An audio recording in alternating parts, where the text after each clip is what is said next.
নমস্কাৰ টানি লাইভ 24/7 চেনেললৈ সকলোকে স্বাগতম জনাইছোঁ। কালি গুৱাহাটী শ্ৰীমন্ত শংকৰদেৱ কলাক্ষেত্ৰত 58 গৰাকী সহকাৰী অধ্যাপক আৰু 4529 গৰাকী অতিৰিক্ত ঠিকাভিত্তিক শিক্ষক স্থায়ী নিযুক্তি পত্ৰ প্ৰদান কৰে। সভাত উপস্থিত থাকি শিক্ষামন্ত্ৰী ডক্টৰ ৰণোজ পেগুৱে এইদৰে কয়।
ধন্যবাদ। এবাৰ আহিছোঁ সহকাৰী অধ্যাপকৰ নিযুক্তি পত্ৰ প্ৰদানলৈ। প্ৰথমে মই লখিমপুৰৰ শ্ৰীমন্ত শংকৰদেৱ মহাবিদ্যালয়ৰ ৰাজনীতি বিজ্ঞান বিভাগৰ সহকাৰী অধ্যাপক শ্ৰী যোগেশ কলিতাক আগবাঢ়ি আহিবলৈ অনুৰোধ জনাইছোঁ। ধন্যবাদ। এইবাৰ মই কাপুগঞ্জ কাছাৰৰ জনতা কলেজৰ ইতিহাস বিভাগৰ সহকাৰী অধ্যাপক শ্ৰীমতী সংগীতা দাসক আগবাঢ়ি আহিবলৈ অনুৰোধ জনাইছোঁ। ধন্যবাদ। এইবাৰ নগাঁও বৰপেটাৰ BBK কলেজৰ প্ৰাণী বিজ্ঞান বিভাগৰ সহকাৰী অধ্যাপক ডক্টৰ উপাসা গোৱালাক আগবাঢ়ি আহিবলৈ অনুৰোধ জনাইছোঁ।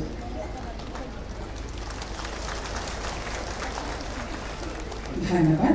মঞ্চত নিযুক্তি পত্ৰ প্ৰদান পৰ্ব ইমানতে অন্ত পৰি এতিয়া সহকাৰী প্ৰবক্তা আৰু আমাৰ বিদ্যালয় শিক্ষাৰ মাধ্যমিক শিক্ষা শাখাৰ যিসকল অতিৰিক্ত ঠিকাভিত্তিক শিক্ষক আছে তেওঁলোকে নিয়মিত শিক্ষকলৈ আজিৰ দিনটোত নিযুক্তি পত্ৰ লাভ কৰিব। সকলো প্ৰাৰ্থীসকলৰ অভিভাৱক পিতৃ মাতৃসকললৈ মই মোৰ ফালৰ পৰা অভিনন্দন জনাইছোঁ।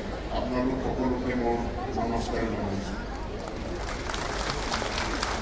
মই প্ৰথমে মাননীয় মুখ্যমন্ত্ৰী ডক্টৰ হিমন্ত বিশ্ব শৰ্মাক ধন্যবাদ জনাইছোঁ।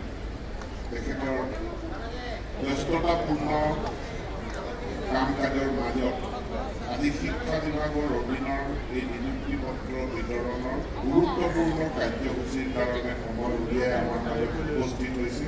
মই শিক্ষা বিভাগৰ পৰা তেখেতক ধন্যবাদ জ্ঞাপন কৰিছোঁ। তেখেতক মই দ্বিতীয়টো ধন্যবাদ দিছোঁ যে বৃহৎ বিভাগ শিক্ষা বিভাগ আটাইতকৈ বেছি শিক্ষক কৰ্মচাৰী যিটো বিভাগত আছে, স্বাভাৱিকতে তাত সমস্যাও আছে, কিন্তু সেই সমস্যাসমূহ একত কৰি প্ৰশাসনিক, আইনগত আৰু বিত্তীয় দক্ষতা তথা নিপুণতাৰে মাননীয় মুখ্যমন্ত্ৰী ডাঙৰীয়াই সমাধান উলিয়াইছে, সমাধানৰ পথ প্ৰদৰ্শন কৰিছে, শিক্ষা বিভাগক মাৰ্গদৰ্শন কৰি আহিছে।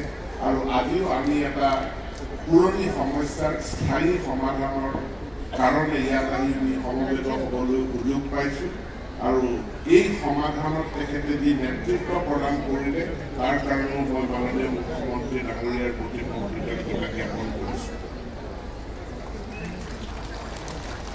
প্ৰাথমিক শিক্ষা, উচ্চ প্ৰাথমিক আৰু নিম্ন প্ৰাথমিক শাখাত যেতিয়া শিক্ষকৰ নাটনি হৈছিল, আমি সৰ্বশিক্ষা, সেই সময়ত সৰ্বশিক্ষা আছিল, সৰ্বশিক্ষাৰ অধীনত আমি ঠিকাভিত্তিক শিক্ষকৰ জৰিয়তে সেই নাটনি পূৰণ কৰিবলৈ সক্ষম হৈছোঁ।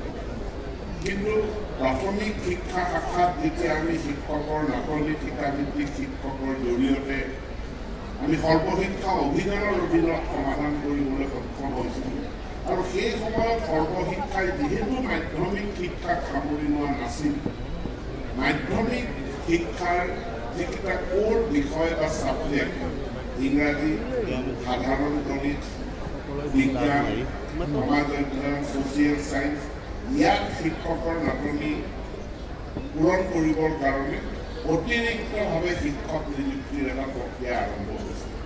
8,000 টকাৰ দৰমহাৰে শিক্ষক নিযুক্তিৰ আমি প্ৰক্ৰিয়া সেই সময়ত আৰম্ভ হৈছিল।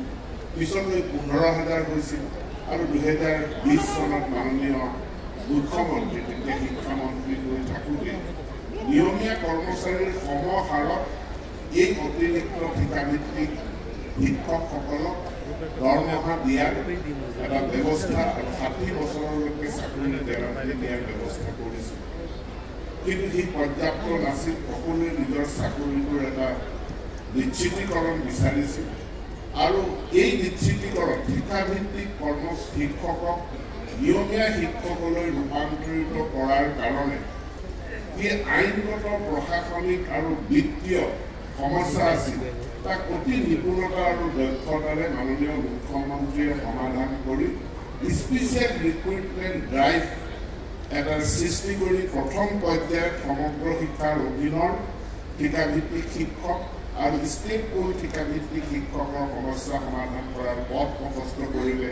যোৱা ছেপ্টেম্বৰ মাহত আমি 35,000 ঠিকাভিত্তিক শিক্ষকক অপশ্যন দিলোঁ যে তেওঁলোকে নিয়মীয়া হোৱাৰ কাৰণে কোনে কোনে আগবাঢ়ি আহিব। কাৰণ নিয়মীয়া হোৱাৰ লগে লগে চাকৰিটোৰ হিচাপ নিকাচ, চাকৰিটোৰ কাৰ্যকাল নতুনকৈ আৰম্ভ হ'ব।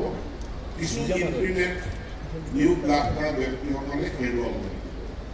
35,000 ঠিকাভিত্তিক শিক্ষকৰ ভিতৰত 24,000 তেওঁলোকে অপশ্যন দিলে যে আমি অসম চৰকাৰৰ অধীনত নিয়মীয়া শিক্ষক হ'ম আৰু সেই অনুসৰি তেওঁলোকে নিযুক্তি লাভ কৰিলে আৰু 11,000 তেওঁলোক ঠিকাভিত্তিক হিচাপে তেওঁলোকে সিদ্ধান্ত ল'লে যে আমি এনেকৈ বাকী বেছি কাৰ্যকাল নাই, সেইখিনি সময় আমি পাৰ কৰিম।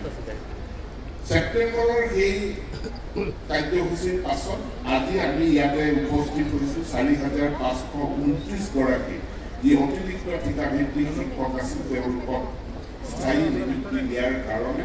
আৰু এয়া সম্ভৱপৰ হৈ উঠিছে। মই পুনৰবাৰ কৈছোঁ যে প্ৰশাসনিক, বিত্তীয় আৰু আইনগত দক্ষতা আৰু নিপুণতা তথা মুখ্যমন্ত্ৰী ডাঙৰীয়াই দেখুৱাইছে।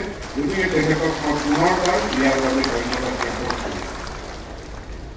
উচ্চ শিক্ষা, আমি কাৰিকৰী শিক্ষাকো যদি সামৰি লওঁ, সাধাৰণ উচ্চ শিক্ষা আৰু কাৰিকৰী শিক্ষাত যোৱা 2021 চনৰ মে মাহৰ পৰা এতিয়ালৈকে প্ৰায় 2,500 শিক্ষক শিক্ষয়িত্ৰীক আমি নিয়োগ কৰিবলৈ আমি সক্ষম হ'ম।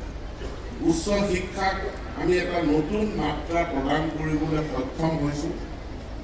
এটা সময় আছিল যেতিয়া আমাৰ বিদ্যালয়সমূহৰ, মহাবিদ্যালয়সমূহৰ ষ্টেণ্ডাৰ্ড, তেওঁলোকৰ মানদণ্ড NAAC-ৰ দ্বাৰা এক্ৰিডিটেশ্যন